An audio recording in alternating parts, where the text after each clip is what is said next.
अलेम्को, शोभा, अल्तुर्की, NPC Trojan इत्यादि कंपनियन के क्लाइंट इंटरव्यू चले जा रहल बा पलक इंटरनेशनल टूर एंड ट्रेवल्स में। जी हां, 25 तारीख से लेके 1 मई तक लगातार क्लाइंट इंटरव्यू होके वाला बा, उहो बड़ बड़ कंपनियन के। तो अगर रउआ विदेश जाए के चाहत नहीं तो रउआ खातिर ई इंफॉर्मेशन बा और रउआ खातिर ई वीडियो बा, और ई वीडियो ज्यादा से ज्यादा शेयर करी ताकि जे विदेश जाए के चाहता ओकरा सही जानकारी मिल सके। चलिए शुरुआत कल जाओ। अगर बात कल जाओ 25 तारीख के, तो गल्फ कंस्ट्रक्शन लैंडस्केपिंग एलएलसी ई अल खयात इन्वेस्टमेंट दुबई के कंपनी के ग्रुप है और इमें नॉर्मल मेडिकल बा, एम्प्लॉयमेंट वीजा बा, भारी मात्रा में आवश्यकता बा इलेक्ट्रीशियन और प्लम्बर के। सैलरी जौन बाटे उ 1550 बा प्लस 3 घंटा के फिक्स ओवर टाइम बा। एज लिमिट बा 20 से 45 साल। एकरा बाद 25 तारीख के ही Al Safa road construction LLC Dubai के कंपनी है जौना के क्लाइंट इंटरव्यू बाटे, नॉर्मल मेडिकल बाटे, एम्प्लॉयमेंट वीजा बा, भारी मात्रा में आवश्यकता बा mason tiles, mason block and plaster, shuttering carpenter, steel fixer, driver light, driver heavy, light bus driver, bobcat operator, roller operator 3 ton, JCB shovel operator, grader operator, single drum roller operator, excavator operator, milling machine operator, paver operator, double drum roller operator, TPR operator, assistant mason RCC centering carpenter और helper के। इनमें valid experienced UAE licence चाहे driver और operator खाती। एकरा बाद salary जौन बा ई 900 से लेकर के 2200 तक बा, 2500 तक बावे प्लस ओवर टाइम बाटे। एज लिमिट बा 19 से 45 साल।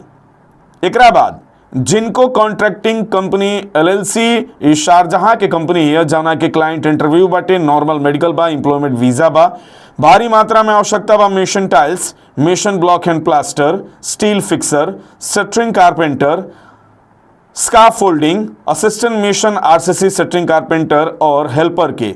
सैलरी बा 900 से लेके 1500 तक प्लस 4 घंटा के फिक्स ओवर टाइम बा। एज लिमिट बा 19 से 49 साल, यानी कि ज्यादा उम्र वाला लोग के बीच सिलेक्शन हो जाई। एक बाद 27 तारीख के ही अल्तुर्की ओमान के कंपनी है जौना के एम्प्लॉयमेंट वीजा बा, भारी मात्रा में आवश्यकता बा structure fitter, structure fabricator, rigger, steel erector, CNC operator, glass machinist, instrument technician के। सैलरी बा 90 से लेकर के 300 तक plus over time. Age limit बा 21 से 42 साल।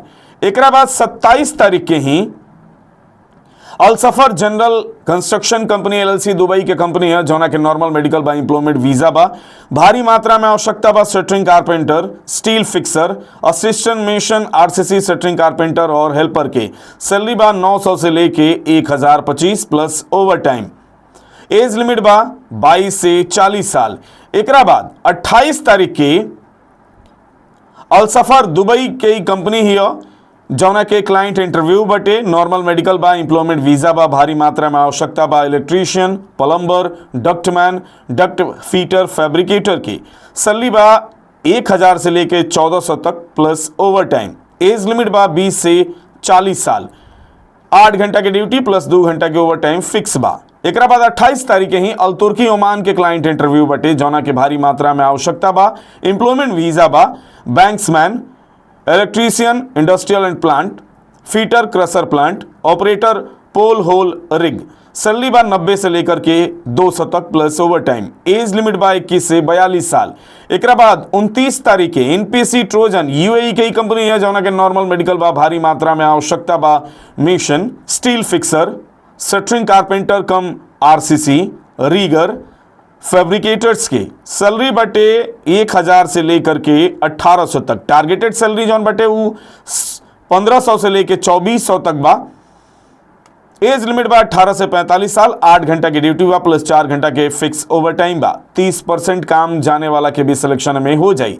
एक बाद 30 तारीख के अल खबात होल्डिंग कंपनी ओमान के कंपनी है जौना के एम्प्लॉयमेंट वीजा बा, भारी मात्रा में आवश्यकता बाटे मेसन ब्लॉक एंड प्लास्टर, मेसन टाइल, स्टील फीटर, सेटरिंग carpenter, assistant mason RCC centering carpenter और हेल्पर के सैलरी बा 70 से लेकर के 95 तक। एज लिमिट बा 21 से 37 साल प्लस ओवर टाइम भी बा। एक बाद 30 तारीख के ही एनपीसी ट्रोजन यूएई के कंपनी या नॉर्मल मेडिकल बा, भारी मात्रा में आवश्यकता बा मिशन स्टील फिक्सर, सेटरिंग carpenter, assistant mason RCC centering carpenter और हेल्पर के सैलरी बटे 1143 से लेकर के 1298 तक। टारगेटेड सैलरी जौन बा 1300 से लेकर के 1900 तक बा। एज लिमिट बा 18 से 45 साल, 8 घंटे की ड्यूटी प्लस 4 घंटा के ओवर टाइम बा। 30% काम जाने वाला के सिलेक्शन हो जाई। एक बाद 30 तारीख के ही अलेमको दुबई के बहुत बड़ कंपनी है जौना के नॉर्मल मेडिकल बा, भारी मात्रा में आवश्यकता बा electrician, plumber, pipe fitter, ductman, insulator, duct fitter fabricator, ELV technician, CCTV technician, 4 hand electrician, 4 hand plumber, 4 hand ducting insulator, 4 hand piping के सैलरी जौन बा ग्रेड वाइज बा, यानी कि 850 से लेकर के 1900 तक सैलरी बटे प्लस ओवर टाइम बा। फ्रेशर जौन बड़ा उनका रिक्वायरमेंट बा, ओकर एज लिमिट बा 20 से 45 साल, रिटर्नर के बा 20 से 55 साल, 8 घंटे की ड्यूटी बा प्लस 2 घंटे के ओवर टाइम बा। साथ ही जे ज्यादा उम्र के बा ओकरो सिलेक्शन में हो जाई।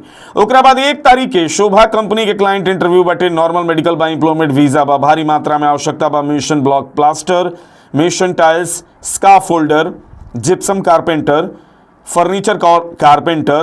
Furniture carpenter, assistant mason RCC centering carpenter और हेल्पर के सैलरी बटे 700 से लेकर के 1100 तक प्लस ओवर टाइम।